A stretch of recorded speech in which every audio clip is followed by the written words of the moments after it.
जहां एक तरफ बौंडी का किला इतिहास संजोए खड़ा है तो वहीं दूसरी तरफ घाघरा नदी की लहरें थपेड़े मारती हैं। नमस्कार दोस्तों, आप सभी का स्वागत है हमारे YouTube चैनल पर। दोस्तों, बौंडी किले के ही निकट बह रही घाघरा नदी ऐसा लगता है कि इतिहास के इन पन्नों को भी मिटा देगी। बौंडी का मुख्य किला अंग्रेजों के द्वारा सन 1857-58 के आसपास तोपों से उड़ा दिया गया था, लेकिन उसके कुछ अंश जो आज भी बौंडी में स्थापित हैं, जिनको बौंडी में बह रही घाघरा नदी से खतरा दिखता है।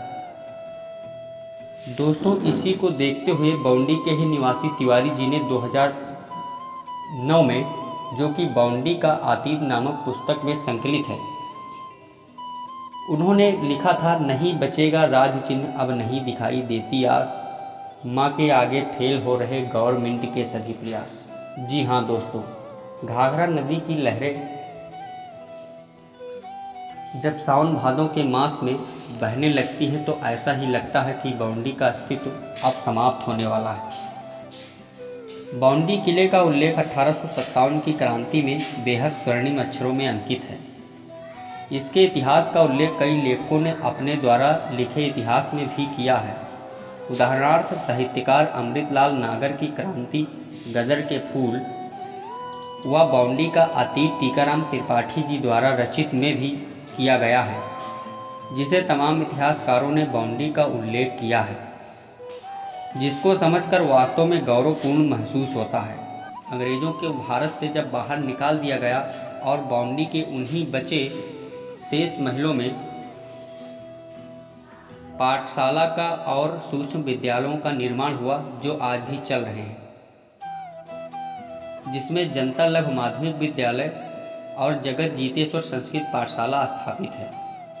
इसी किले के पास में करिया बाबा का मशहूर स्थान है। यहाँ के जनमानस में ऐसा मानना है कि करिया बाबा का यह स्थान अत्यंत पुराना और जागृत स्थान है, जो कि किले के एक भाग के साथ घाघरा के पास स्थित है। कहते हैं यही इन पर स्थित राजा महल कुएं में राजघराने के तमाम रहस्य व धन छिपा हुआ है। शायद घाघरा नदी इसके पास आकर लौट जाती है, कुछ कारण अवश्य है, परंतु हर बार नदी इसके पास आकर पुनः वापस लौट क्यों जाती है, जिसका रहस्य आज तक रहस्य ही है। वैसे यह ठीक भी है, क्योंकि इस किले के भाग घाघरा में समाने के बाद केवल यादें बचेंगी।